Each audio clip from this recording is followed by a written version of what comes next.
Good morning, everybody. Let's see.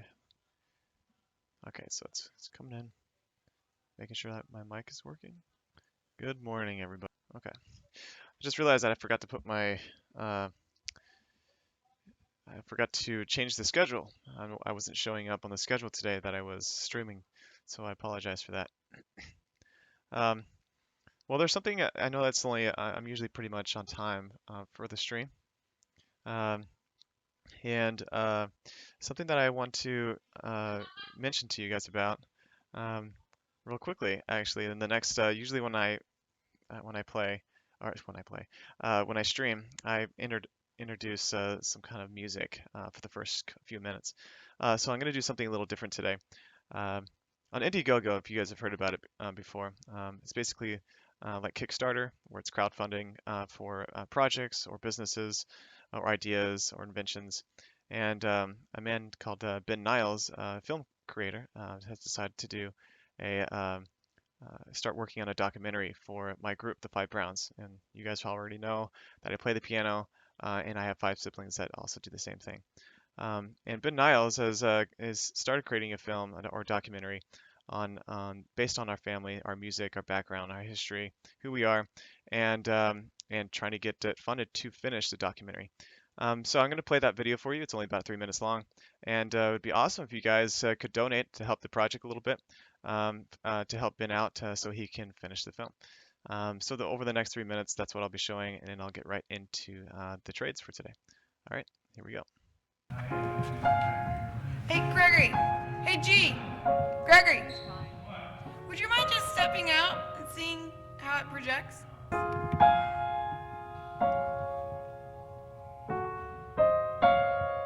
Is that too quiet? The three of us sisters have shared a room all growing up together and thought that we knew everything about each other pretty much. We had just played a concert outside Washington, D.C., and for some reason after that concert, DeAndre and I were sharing a room. I had just kind of been piecing things together in my mind, and I just asked her into the darkness as straight up if Dad had abused her.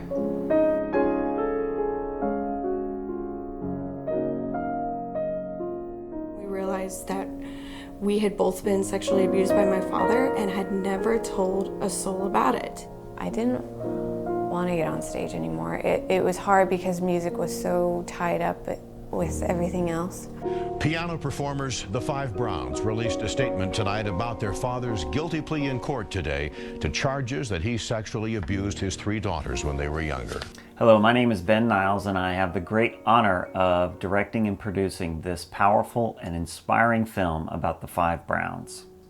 For the past year, I've been following the Browns around the country, rehearsing, recording, touring, and advocating to end the statute of limitation laws for crimes of child sex abuse. I am DeAndre Brown, co-founder and president of the Foundation for Survivors of Abuse. To date, the film has been self-funded, and we've already garnered the attention of some major broadcasters, including HBO, Epic, CNN, and the BBC.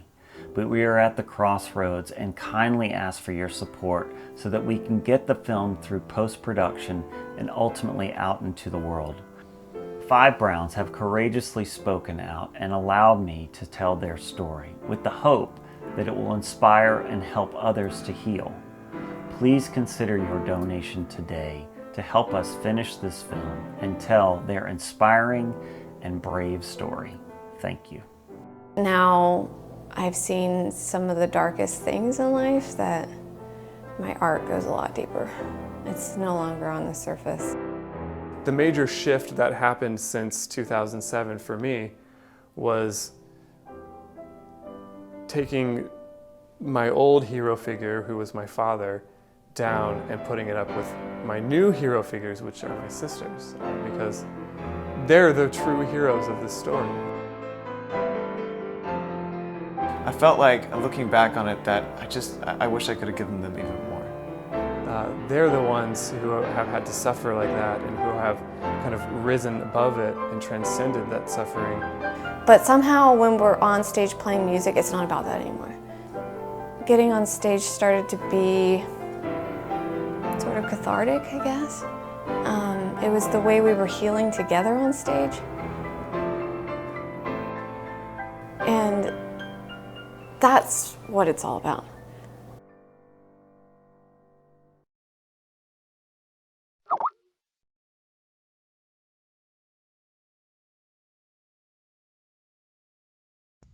All right, guys. So that's pretty much just the video on Indiegogo. Help fund the project. It still has 25 days left. We have about 5% of the goal, that's it. Again, it's not a film that's being done by me. A man called Ben Niles, a film director, found our story interesting and decided that he wanted to film us pretty much everywhere we go.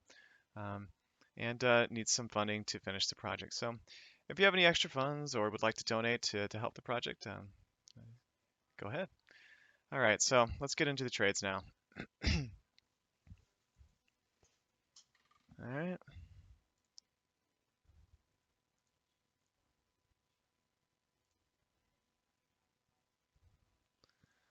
Okay, so what's going on with the news today? So we'll talk about the news first, and what's happened over the last 24 hours, and then we'll get into the trades that I'm still in and what we're expecting in about 20 minutes and how we're going to play this out. All right, for the rest of today. All right, so let's go ahead. Hint gray. Yeah, there's a little confusion. It's actually I'm Ryan, not Josh. I forgot to put my change the schedule, so I'm actually streaming today. Josh is on in about 2 hours. So let's bring up the news. Oh yeah, I forgot to give you guys a link to the Indiegogo. Stupid me. Hold on.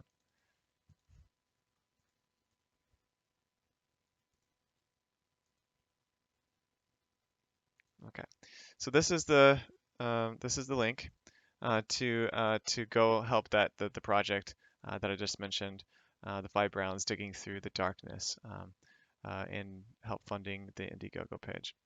All right, and you also get a tax write-off for whatever you donate as well from Indiegogo, so keep that in mind. Okay, and so we're gonna get back into the trades here, and so right now I'm still on the Euro US dollar. As you guys know, I have about 5 levels currently. So 1, 2, 3, 4, and 5.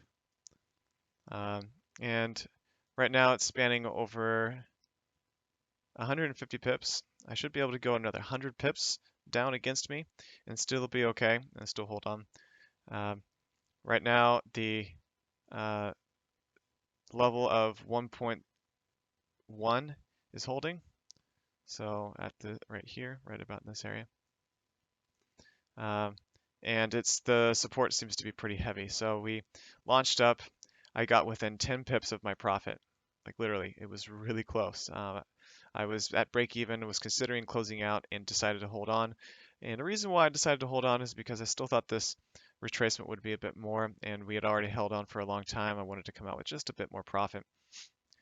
So since that time, we did have a continuation of the trend, but it's so far been limited to the 1.1 level. Right now, we're getting a bit of a kickback even after the news. The news was a bit mixed USD, and that's what we're getting right now, and it's potential for it to shoot up again. We have news in 20 minutes, so I'm going to talk about that now.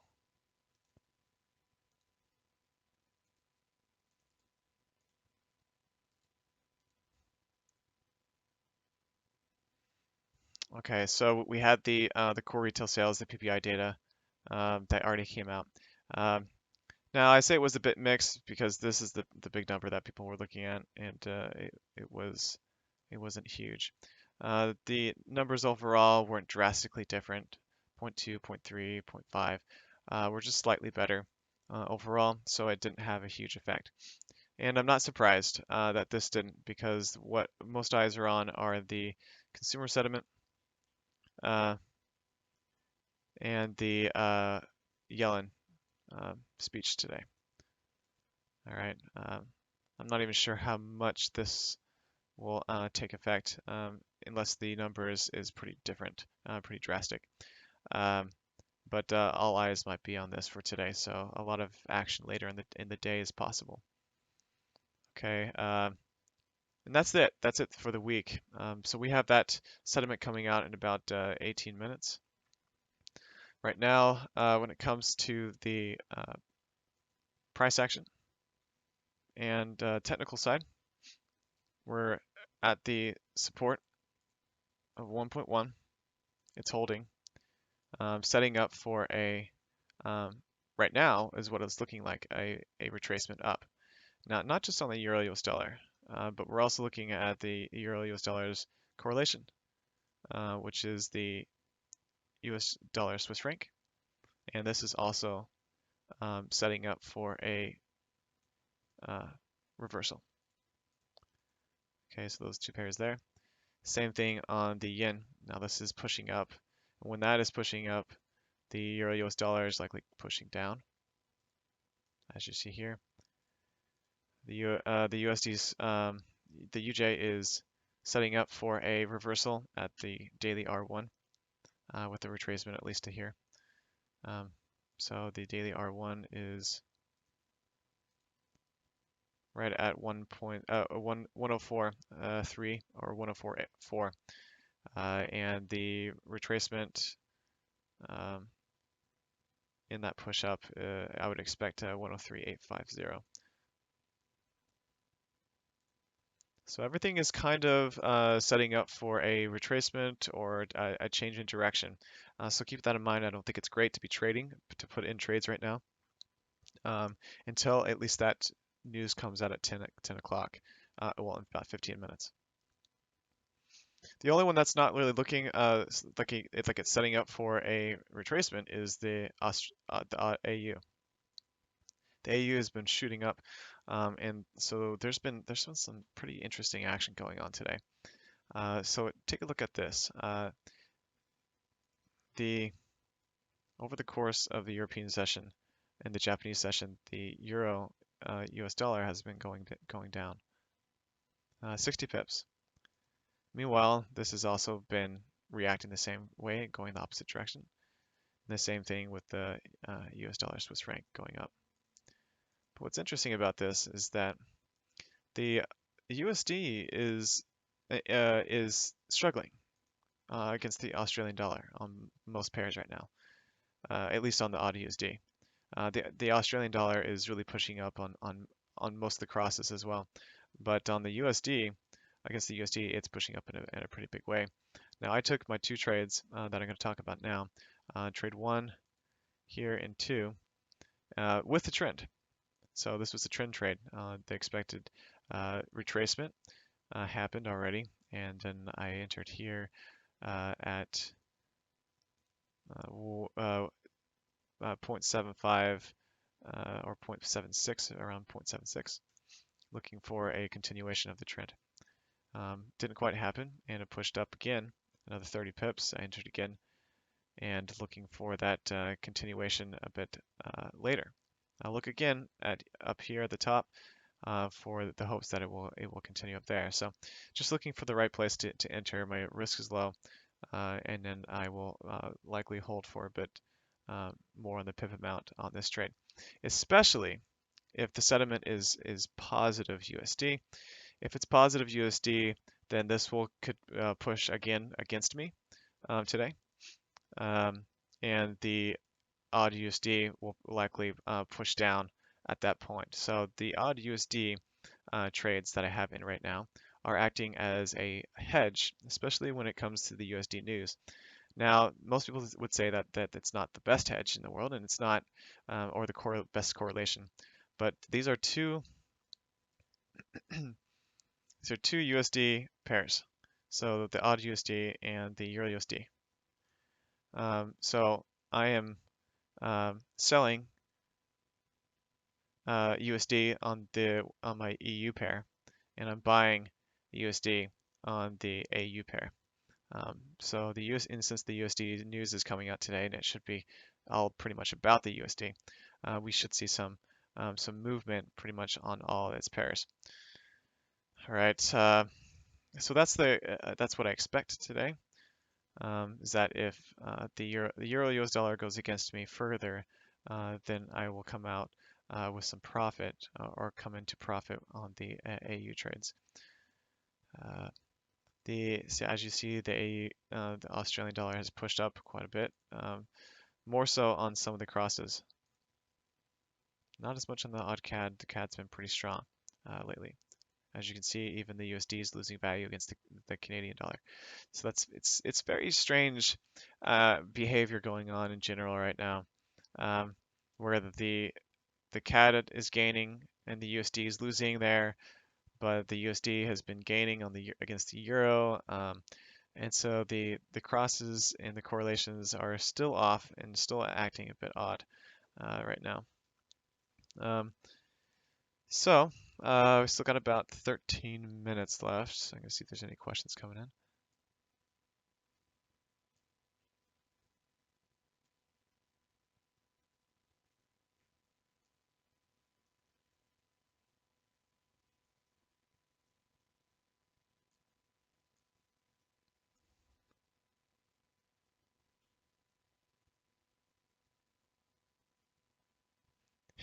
Transition area. Anybody's opinion on how much drawdown is too much?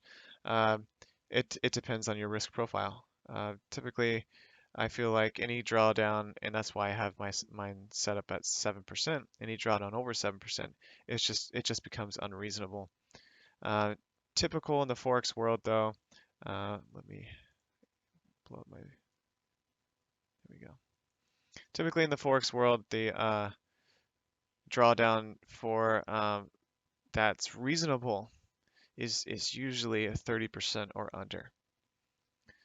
If it's more than 30%, that's just too much of that count. Most people can afford to lose 30%.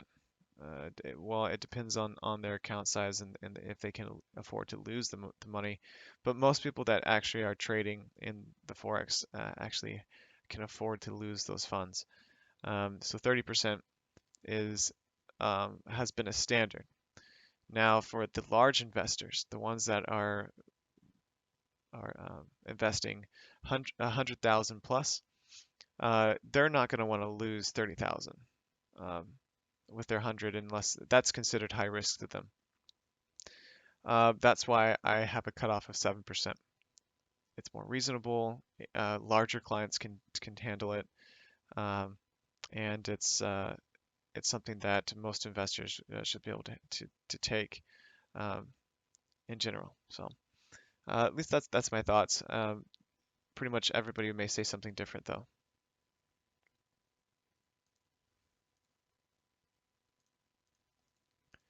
Okay. So the next thing, since we're waiting for the news, the next 10 minutes, we're not going to get a lot of action going on here. Next thing I wanted to talk about is some interesting information, which might start a discussion. Let me pull up a couple of minions. Okay, so you guys know that Telenex is now not accepting U.S. traders, right? Or from Canada.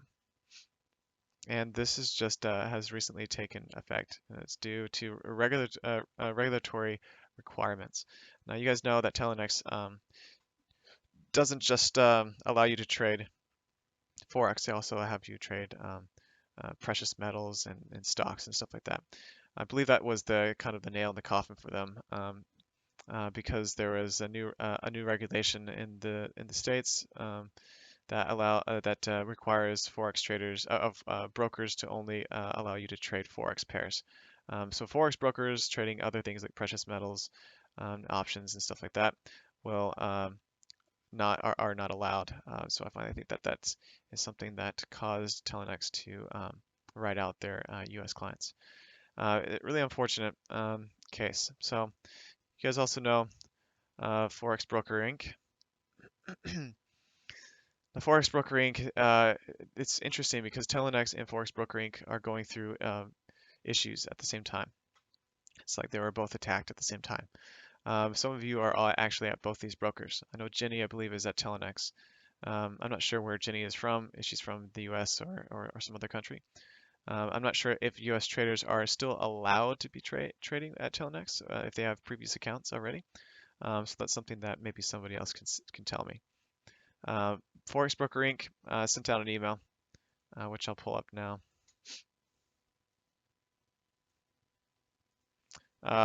Saying that they were shutting down their charts for a rebooting of their system.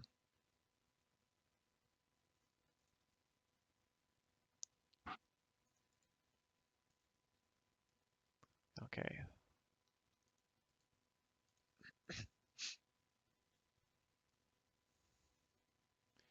All right, so this is the email that I received. You can take a read if you like, but it basically says that they're going to be shutting down their charts effective September 23rd. So that was about 2 weeks ago, more so. And they weren't going to boot back up until October 7th. They have still not. It says that renewal structures is expected to last until Friday, October 7th. That is still in effect. You cannot trade at Forex Broker Inc. Their charts are shut down and trading is disabled. So what I've read up a little bit and looked on Forex Peace Army, a pretty legitimate site for looking at reviews of Forex information in general. What's interesting is that Forex Broker Inc.'s rating was pretty high. It was at about 4.5 stars. Recently, we've had quite a few people write in saying that they are having trouble withdrawing their money. Now, I actually withdrew my some money, $1,000 from Forex Broker Inc. Only about a month ago. So right before this started happening, just straight up luck. Now, if you guys look at this comment here, it's pretty interesting. What basically the gist is, this guy found out, at least it's rumored, that Forex Broker Inc. made an agreement with FX Choice, and it's been being done privately behind closed doors, and they haven't let clients know that they are changing all of their accounts over to MyFX Choice. And this guy is upset about it because it's without any permission or consent. And it's something that could potentially get them into trouble or even lawsuits as well. So that's pretty much what's going on. A lot of these other people are saying that they're having trouble withdrawing. This guy's having trouble doing the same thing, but who knows if he's right? I would imagine that he probably is. FX Choice is one of the last surviving brokers that is still accepting U.S. clients at the current moment. I'm going to check and see.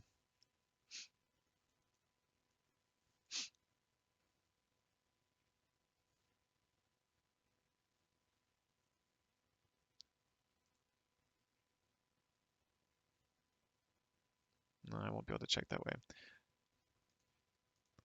Maybe somebody else can let me know if my FX Choice is still accepting U.S. clients. But as far as I understand, I think they still are. So not good. This is not good. What's happening is the last remaining non-regulated brokers that allow U.S. clients or U.S. traders to trade 500 to 1 leverage and don't have to abide by the FIFA rules. Which means hedging and closing out orders first before the last order. And they're finally starting to crack down on these brokers. And it's just causing them to not accept U.S. clients or Canadian clients as well. So what does this mean? I'll get to the questions in a second, guys. This means that eventually us U.S. traders are going to be forced, or all U.S. traders are going to be forced to have to use pretty much one of two brokers, Oanda and FXCM. Or Forex.com. I don't like Forex.com. One of those three brokers, those are the three main brokers that are going to survive through all of these regulations at this point. Oanda is my first choice, and I'd probably still pick Forex.com over FXCM. But yeah, conditions are not great for us US traders. I feel like it's only a matter of time before the max 50 to 1 leverage is even shortened or cut back. I feel like 25 to 1 is coming, and eventually, pretty soon, leverage won't even be allowed.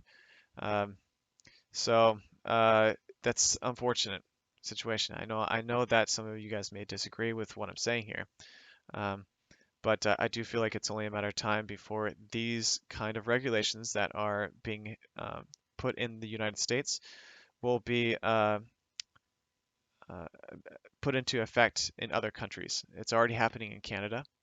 Canada is already taking some of these rules that the U.S. has, and other countries will follow. Um, and it's just unfortunate because it makes it harder for us traders to profit. Um, and as far as I'm aware, and some of you also may disagree with me here, is that these rules were put in place to protect or an attempt to protect new traders. Now, there's a pretty bad epidemic going on right now, and it has been for a long time, where most traders lose, and brokers profit off of those. Most brokers are market makers, even though they don't say they are. They don't say they are, but um, I mean, it's just you can't believe everything a broker is telling you. Um, and so, I mean, that's one way they make money. They make money when the trader loses. That's what their business plan is on the majority losing. Um, and so these rules were put in place, especially in the United States, from what I've read, is an attempt to protect traders from losing money so fast. And that includes the 500 to 1 leverage. Now, it makes sense, right? Because if a trader is trading with 500 to 1 leverage, that means that they can lose their account in a flash because they can over risk it and they can lose money quickly. It's worse than gambling. Um, and so changing that to 50 to 1, it means that the trader can still lose, but they'll lose slower at least. It won't be in such a big flash.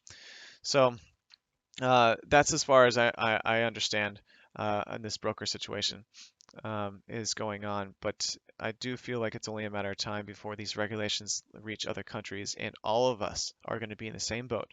Leverage will be cut down, um, and other rules will be placed as well because it's not a good, friendly environment for us traders because so many of us lose.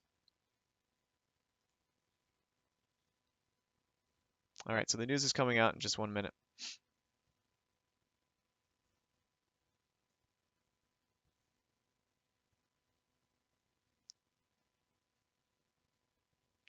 Uh, Oanda has off. I'm not sure if Oanda is foreign or not, but they do have offices in the U.S. Um, you can have. They do offer a max leverage of 100 to 1 to people outside the U.S., I believe. Yeah, Derek. See, for sure.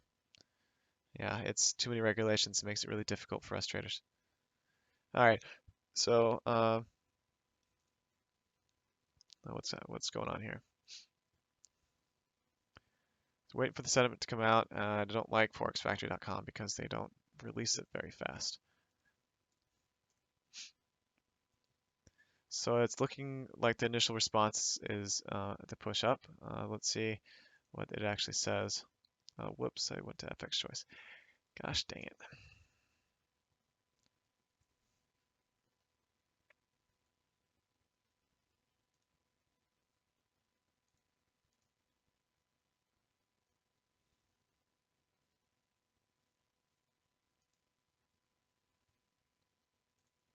Okay, so now we're going to try investing.com. Oh, there we go. Now it finally released.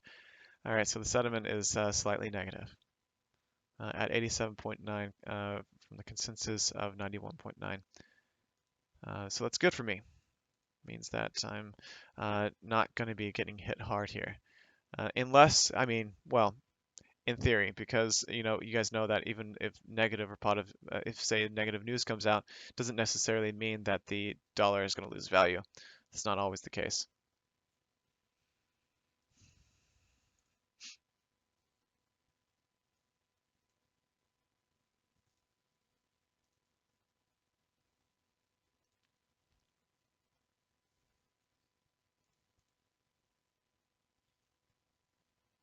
Okay, so the number of the forecast was slightly different on forexfactory.com, but the number was the same, the actual number. So this number could affect some things today.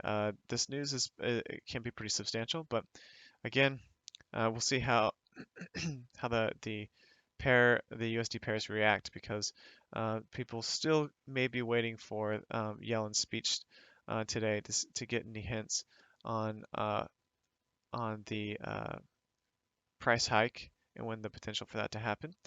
She might even talk about the consumer sentiment as well. I believe that Josh will be streaming during that time, where she could probably go over what's happening with the Yellen speech. Okay, so good news for me, and that means that we could get some push up. How much it could be limited up until the news coming out today. We're still early, but how much of a retracement we'll see. But this will be good. So what's going to happen here? If this hikes up, if this pushes up on the euro US dollar, my odd USD will likely push up as well. Okay. But that's good because I have way more trades on the euro US dollar compared to the odd USD. So as long as this moves up, I'll still get out of drawdown.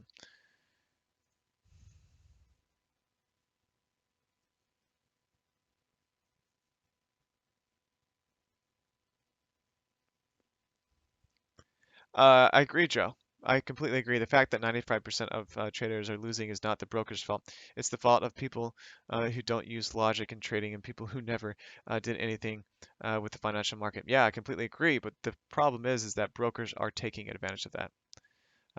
Brokers are taking advantage of individuals in the retail market in trading because because that's happening.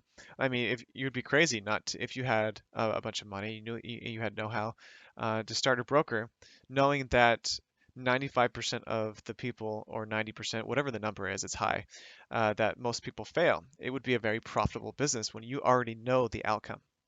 You know, it makes sense if you think about it.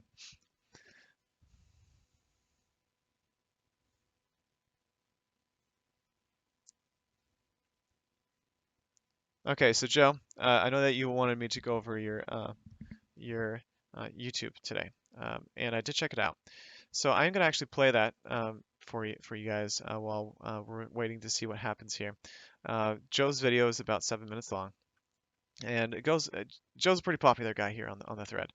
A lot of people like to hear what he has to say, and he in this video kind of goes over uh, what his strategy is, and we'll talk about it a little bit. We'll talk about the weaknesses that I see, the strengths, um, and him as a trader in general.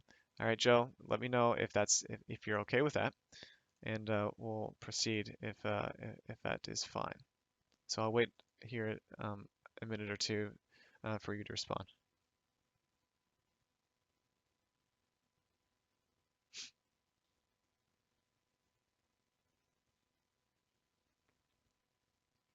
Uh, the Derek seed, the difference is you can lose a lot more money in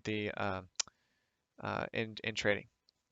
That's one thing. There's a bunch of other issues along with that. A lottery ticket costs uh, $5 or $10. Yeah, you could buy multiple thousands of them. Um, but in trading, these regulations that are put in place are considered um, fraudulent activity at a broker where they're taking advantage of clients by giving them too much leverage, giving them bonuses so they'll lose their money quicker. So to me, that's where the difference lies. But that's only just to name a few. Okay. All right, Joe. Here we go. So you guys turn up your volume. Hope this is not too loud. Let me know. Hi and welcome. I'm Joe Pro, and today I'm gonna be showing you how my strategy is traded.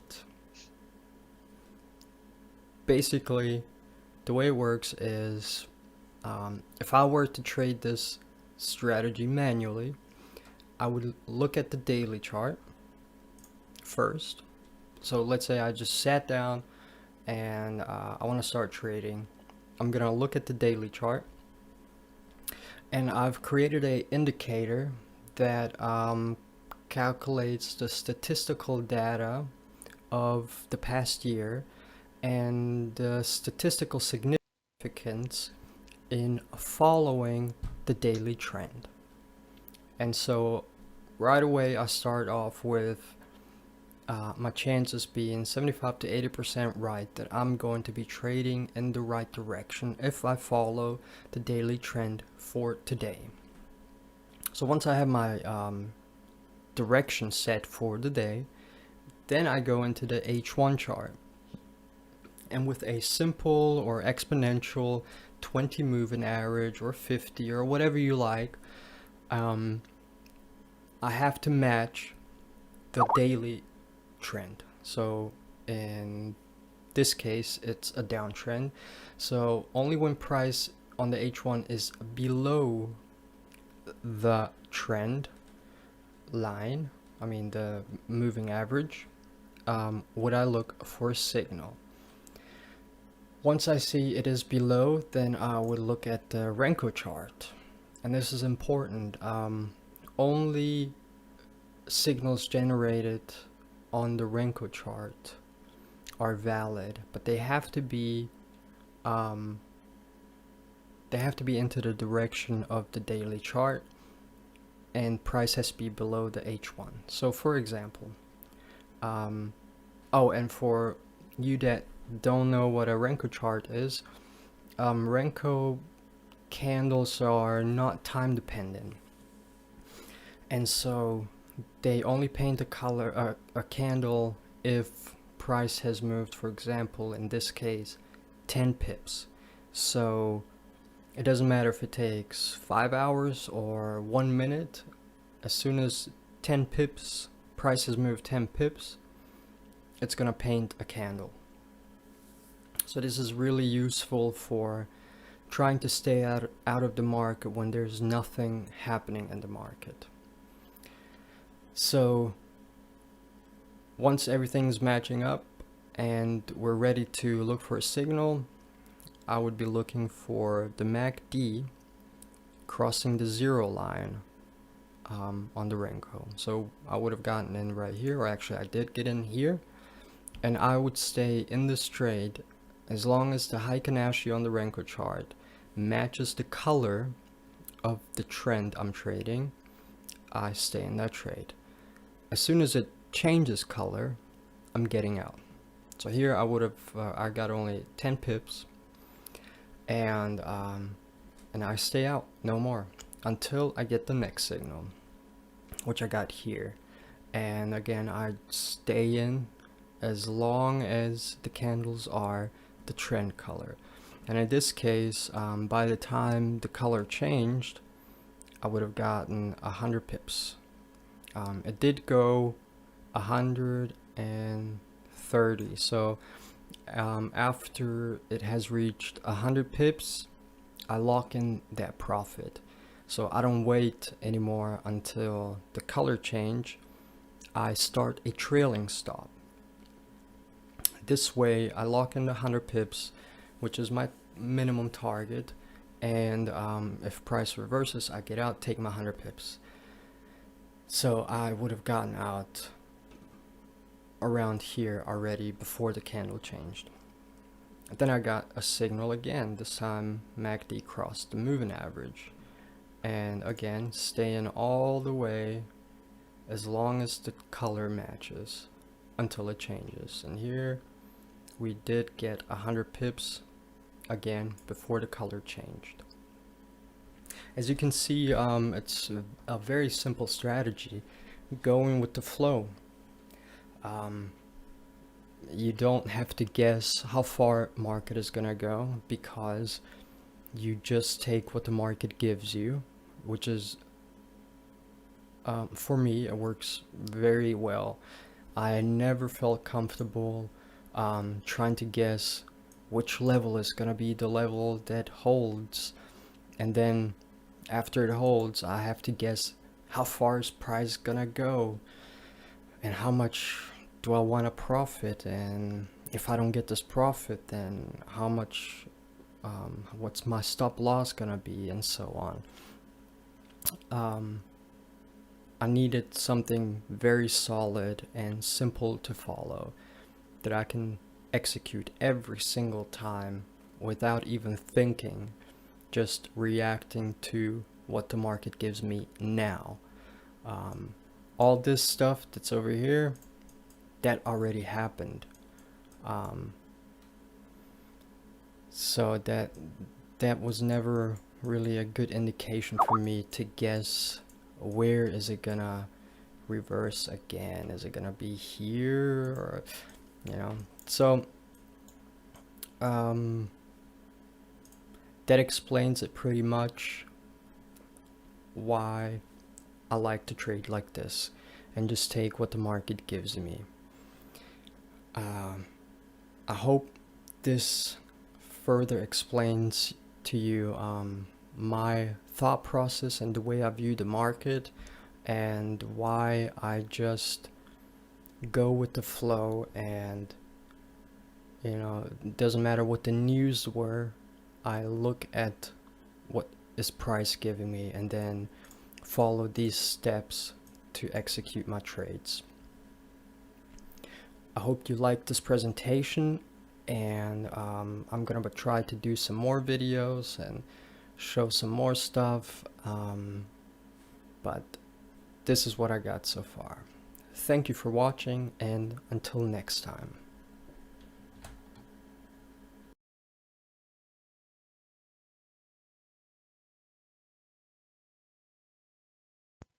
All right, guys. That was Joe Pro, and let me bring up my charts again.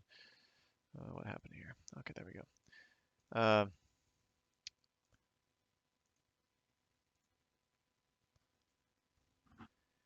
So yeah, that was Joe. Thanks for the video. And so how would you like me to approach this, Joe? Because do you want me to just say an honest opinion? Do you want me to give you the positives, or just the negatives, or a little bit of both? And how I feel that your system will work in long term and in the short term, and talk about the weaknesses. Okay. Um, so let's start with the weaknesses first, I think, and get those out of the way. Well, no, we'll start with the structure. We'll start with the structure of the system, go into the weaknesses, and then end with the positives. So the structure is good. You're basing your trades off of the larger picture. I think that's always a smart thing, especially in trend trading, using the higher time frames to get an overall trend direction, and then taking entries on the shorter time frame. So so there's positives there, because then you're looking at the overall picture of what's happening, especially in trend trading, which is important to do. There's always weakness with the system. No system is perfect, as we know, and there's always a weakness. I know that us traders try to hide from those weaknesses, even though we know that they're there. I know Joe has worked really hard and long on trying to minimize those weaknesses. We can never get them out completely. It's literally impossible, because the market is a lot of the time random, and it's hard to read. So those weaknesses stem into it's a trend system. So Joe will do very well in a trending market, and we all know, the ones of us that are in here right now, markets are trending very nicely right now. and they have been for the last couple of months. So Joe has done very well on his results, especially for this month, coming out with the highest profit that he has, at least on his standard account in the last 5 months. 5 months. All right, and it's because the trends have been very powerful and very active without a lot of pullback. And the pullback is where he was mentioning where he will do a trailing stop and close out for profit. And he hasn't, honestly, he hasn't gotten a lot of those pullbacks happening in the market because it's been such a clean trends that have been going on, and they've been very volatile in that way too. So quick, fast profits for him. The weaknesses. So I guess that is some of the positives there, but the weaknesses are it's because it's a trend system. What happens when this phase kind of stops a little bit, where we go into more of an unsure market where there's more ranging, and not just more ranging where I'm talking about big moves like this. When there's a flatter market, or even a smaller range as well. Now I know that Joe tries to filter his trades with the Renko, and that's actually a good idea, and I'll get more into that later. But the weaknesses with that is that it still is not perfect, and Renko, you can still get 10 pip moves happening in a non-volatile market, and you can still get this ranging flat kind of market as well. On top of that, he does have that trailing stop, so he's able to kind of exit trades quickly. But the weakness lies is when the market is not trending, Joe either won't make as much profit, or he will be in drawdown for longer periods, waiting for profit to finally hit, or he won't profit at all. There's always that potential. Now, he's tried to cover that by if he's not profiting in a big way, at least he's not losing. And so that's the trade-off. So the weakness is market change when it's not trending heavily because it's a trend system. So we're talking about flat market, we're talking about ranges, and so on and so forth. But the positives are the idea of taking the larger picture for the trend, and rolling with that. The further positive is, which a lot of people have trouble pegging, is where to exit your trades. And I feel like how he's using his exit is really well thought out, where it allows him to take the large moves. Like you said, I don't have to guess where the market's going to reverse here or there. So he's able to kind of just take what he's given. But again, he takes more when it's moving heavy in his direction. I know that Renko charts can show positive results, but they also can range incredibly heavily as well. So that's why he's trying to pick the bigger overall trend to help with that. And I feel like the Renko is a good idea in taking the maximum amount of pips, and I feel like that alone is the strength of Joe's system. It's not necessarily where he's entering or how he's entering, it's where he's exiting. It's his exits that are the strength of how he's trading. And he has a pretty good track record. But there's always the problem with EAs. We all know them. I understand them too, is that they struggle to adapt. I know Joe has been working on trying to have his EA adapted to most conditions, and it's based off of previous trading history. But Joe, to me, along with the biggest weakness being that we don't know how it would react in a ranging or flat market, probably the biggest weakness is to me um, is the adaption of EA trading. Now, we all know as traders that we need to adapt to the market, but as humans, we understand that and can adapt faster than, say, an EA or robot that's following orders does. And um, and an EAs based on previous data are, for lack of a better word, a bit dangerous because we know that those markets are changing. And unknown things can happen. In EA that is stuck in its own ways can get caught in that. Um, and so that's, I guess, my analysis of your system. But I do feel like you're definitely on to something, and uh, your results are positive, and they have been.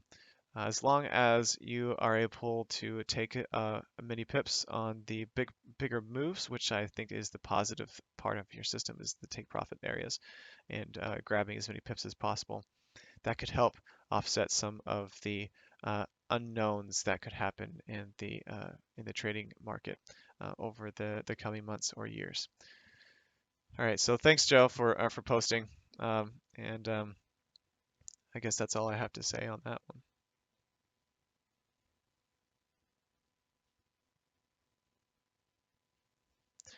Okay, so Trader, last night I logged into Oanda account and was horrified by 1.1.2 spreads. Those are not bad spreads on the Euro USD dollar. Those are actually really good. Remember, this is not an ECN. Oanda is not an ECN account. Um, and so these 1 to 1.2 spreads are actually quite good, considering that you're not paying a ECN fee.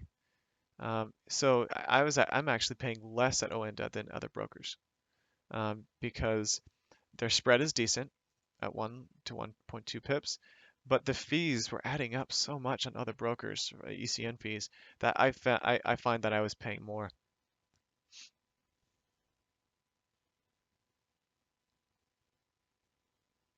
Yeah, Derek C, you're exactly right.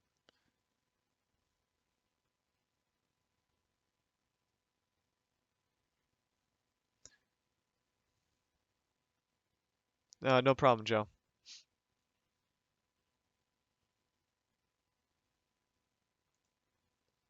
But remember, Joe, I'm also an EA trader as well, and my EAs are based on previous history. And keep in mind that even with one of my, I think I said this yesterday, but I had an EA that was based on history on the euro pound of 25 years, and it lost in December of 2015 because of the unknown events that happened on the Brexit. That kind of stuff can happen, and you could crash. Your EA could crash because it's just not prepared for that. And you're in trades because it doesn't know that it doesn't take the fundamental side of trading into consideration. And the fundamental side doesn't mean just standard news events or scheduled news events. I'm talking about the things that are unknown, like the Brexit, a war, who's going to be the next president in the US, all that kind of stuff that really can affect the market in huge ways. It's not just, oh, it moves 100 pips, but you just saw what happened on the pound. And if you're on the opposite side of that, um, or you had some massive ranges or short or some action against you, things can get a little bit scary. And it looks like your strategy is a bit of a semi-martingale as well. During that push on the uh,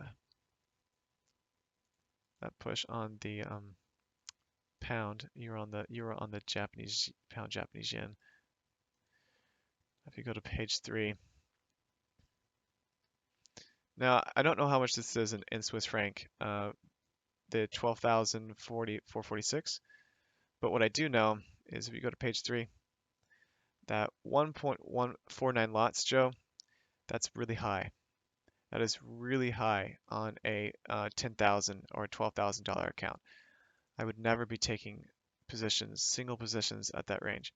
Now you do have the leverage. You have 201 leverage, but you were running pretty low on leverage at this time, I would imagine, even on a 200 to 1 account, where you were probably starting to get a little bit worried because you had 0.5, 0.10, 15, 58. So you have a semi-martingale. It's not quite a full martingale, I don't think. It may be close actually. But eventually you did come out with a profit to offset some of the losses. But that kind of lot amount, it is pretty scary, but it is pretty nice that you're able to withstand a kind of event like that, um, even with an EA. So impressive.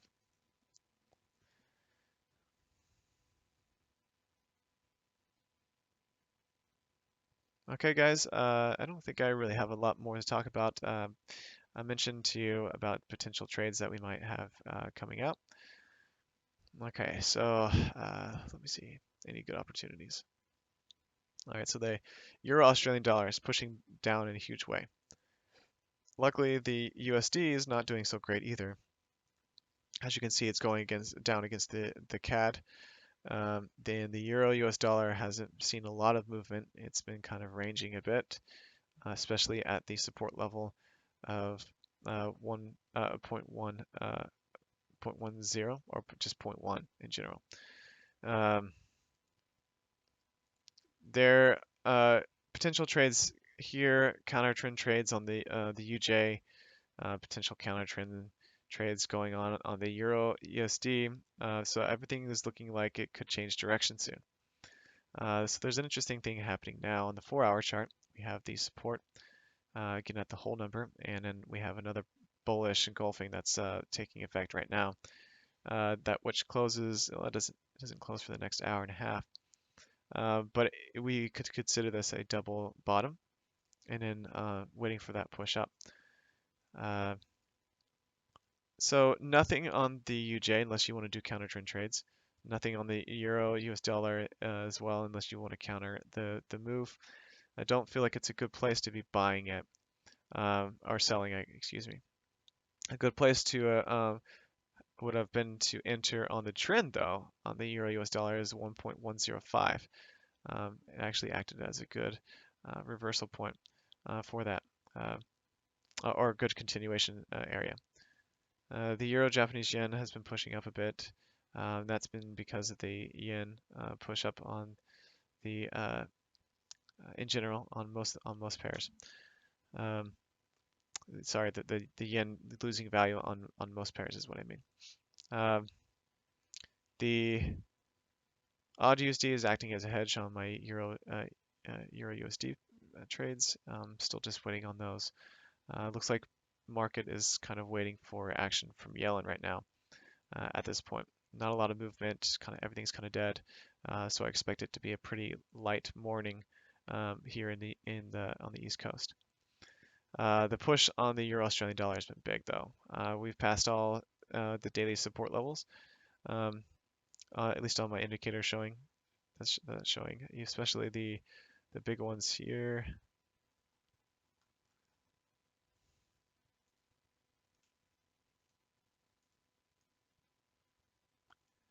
Those three are the most important levels, and you can see I just marked them without even seeing what they were, and the indicator actually picked them out pretty close.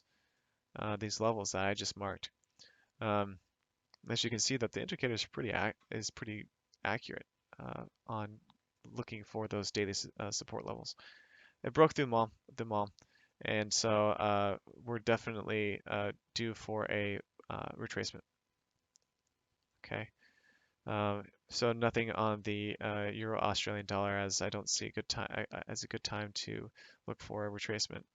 Now we did have some negative news with the USD. It was slightly negative, so some people may think that this is a good place to look for that retracement. I will be staying out. The USD CAD. Now I'm already actually considering jumping in on this, but because Yellen is speaking today, I probably won't. But this is the best opportunity today, guys, for me for taking a move with the trend.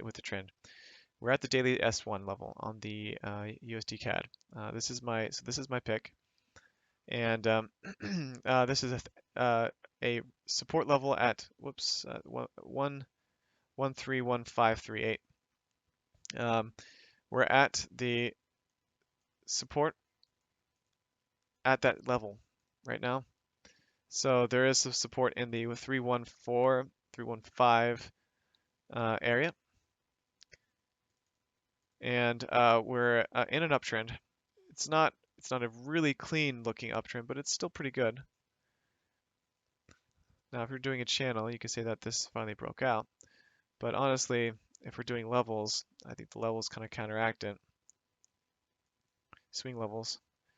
We're looking at a possible bounce at this level and a continuation. Now, the tricky thing here is that we do have new higher highs. I mean, if you were looking at all the high levels, you can mark all these as well. Now, the biggest concern here for me is if you're looking at the obvious higher highs, you'll see that this one didn't quite make it. It matched this level, and then it bounced back down. And it's right now currently breaking. It hasn't closed yet. So in the next 30 minutes, this could be something that shows if this is going to close as a powerful candle. In the body of the candle, it closes below the support level at 131.48 or 5.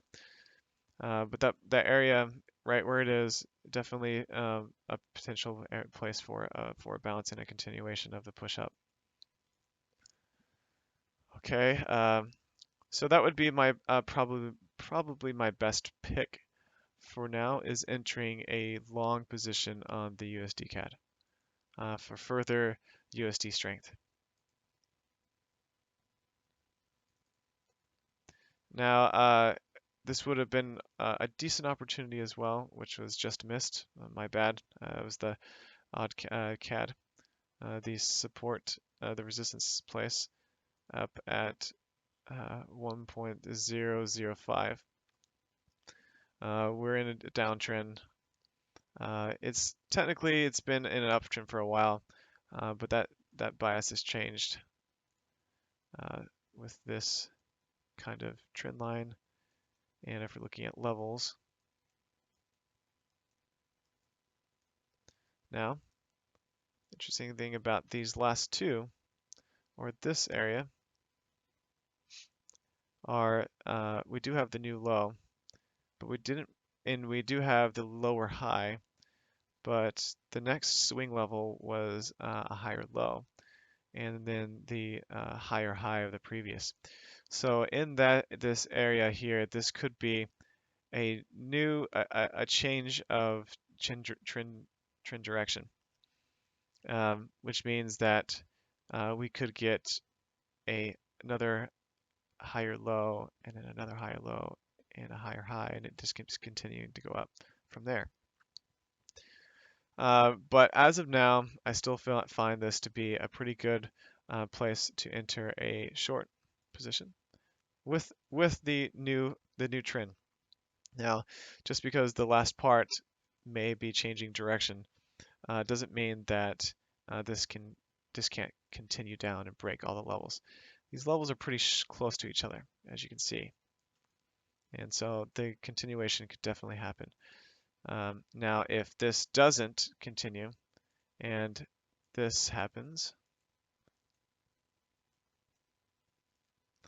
then we could be changing direction. But right now, it's still too early to really tell if this is going to continue to push up. All right. So I still find this a good entry for short.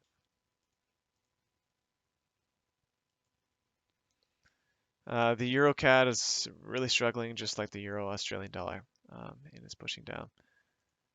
No good trades here. I'd wait for a retracement of some sort before entering on the continued push down. Same thing on the Euro Australian dollar. I would look for a retracement before entering on the downside. So retracement back to like the daily S3 or one of these levels that I've already marked. So at least to the 1.44481 or the 1.445 level is a good place to be looking for a potential continuation of the trend. All right, so I guess that's pretty much the chart time that I wanted to spend. And I'll see if there's any questions here. Looks like Joe is talking quite a bit. Let's see.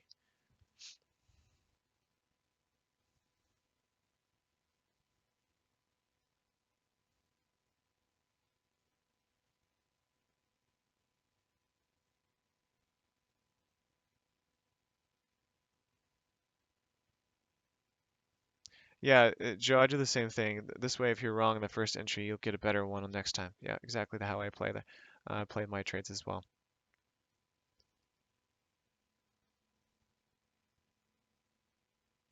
Yeah, Joe's results are similar to mine, where they're broken up over multiple accounts because of having to change brokers.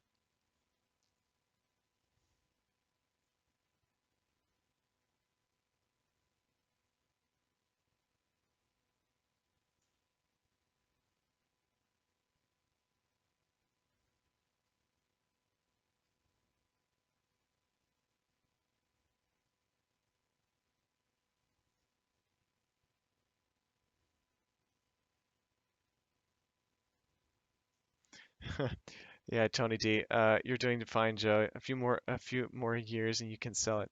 Actually, Tony, that's not the idea of selling. You just don't. Um, it's I just don't like selling EAs. I actually did it once. Um, ooh, Skater FX. Um, I was not comparing myself to Joe. Uh, but what I was saying was I've been profitable for the last 15 months as well. Now I'm a bit on a losing streak right now, but if you look at my results, I have accounts at multiple brokers over the last 15 months. Yes, Gel Pro's results are better than mine right now, and you can see that. By no means am I trying to compete. Um, yes, I also agree. In FX, the only downside is the 40% drawdown. Now, yeah, Joe, if you can work on that 40% drawdown, on which is probably not hard to do, you just lower your risk profile. And you can do that. Yeah, you'll make less profit, but you should be able to pull out still a good amount with a bit less drawdown potentially. But yeah, Tony D, the intention is not necessarily to sell um, an EA like this. I mean, I know from experience that creating an EA takes a lot of time. A lot of time is put into it, a lot of knowledge. So many hours are spent trying to perfect it. It's just not worth selling. It's not worth selling to somebody when they're just gonna take advantage of it. Most of the time, I sold an EA once, one of my EAs back a while ago, and I told the individuals that don't risk higher than this amount that I am, and of course they did, and they lost. It's the same thing. So you can't really trust people to utilize EAs in the way that you do. They'll abuse it. In many ways and come back crawling back to you and complaining.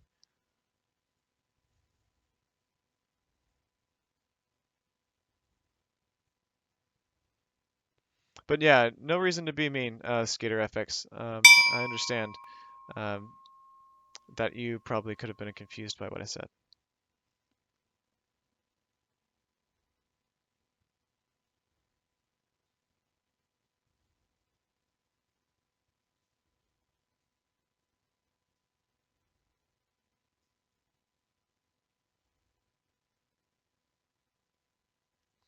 But right edge, if you or Skater FX, but if you're Ryan, do you think?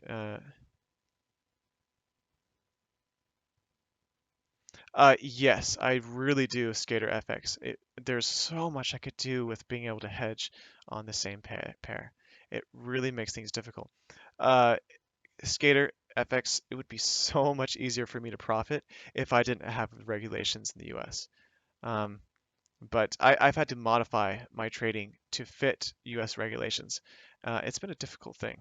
Um, it was way easier for me to profit back when I was with non-regulated brokers. I remember over the course of what was it, 12 months? Over the course of a year, I had one losing month, and it was like a couple percent or something.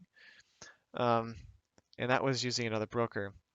So yeah, over the course of 12 months, I had something like 300% profit or more. And so it was much easier to work with the leverage. Yes, I was risking a bit more of my account because I did have more leverage, but I was able to withstand a lot more trades against me or moves against me, and I was able to correct the moves better. But yeah, it does make it a lot harder to deal with trading in this kind of market.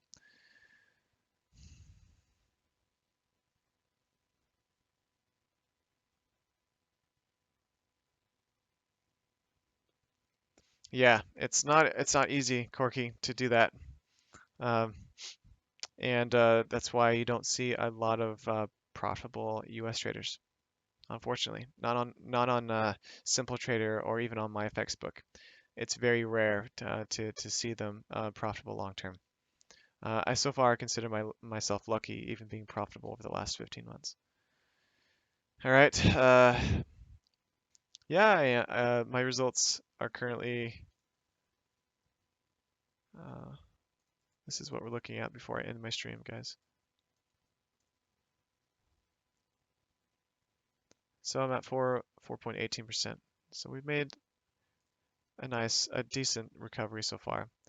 We're at 0.7% profit this week, which is considered a pretty good week for me. We're still in the drawdown on the Euro US dollar. And I still have my odd USD trades too. But if those close out, we'll be looking much better for the month. I still have about 2 weeks left of the month to recover some of this 6.69% loss. My overall losses for the previous months were not big, 2.7, 1.54. So don't be basing anything off of this 6.69% yet, because we still have 2 weeks to recover some of that loss, and it likely could be smaller. I could shorten this loss percentage. Okay, so U.S. data overall negative today, but market is clearly waiting for Yellen to speak today, and we'll probably see some late day moves. If it could be a cop out too for what she says in regards to conditions, current U.S. conditions. So let's see. All right, guys, I think that's it for today, and this weekend. I'll pick things up again on Monday at 9:30 Eastern Standard Time. And just a reminder,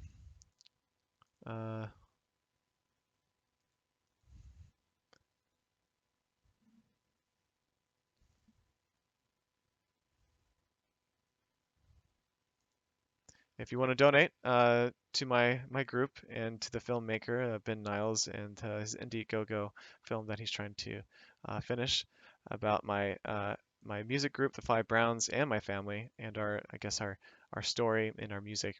Go ahead and check it out. You can read some of the information here about me and my group and my family.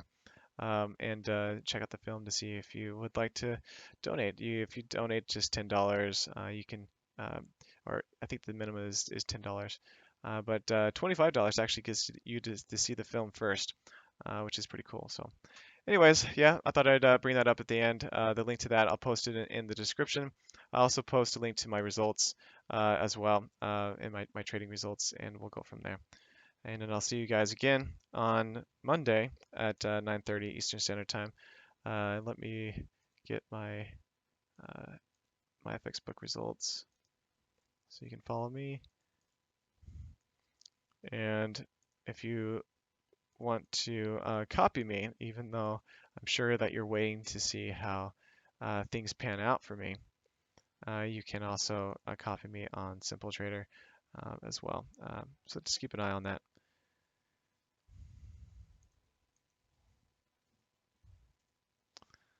All right, guys. Thanks so much for watching, and I will see you on Monday. Have a good weekend. Bye.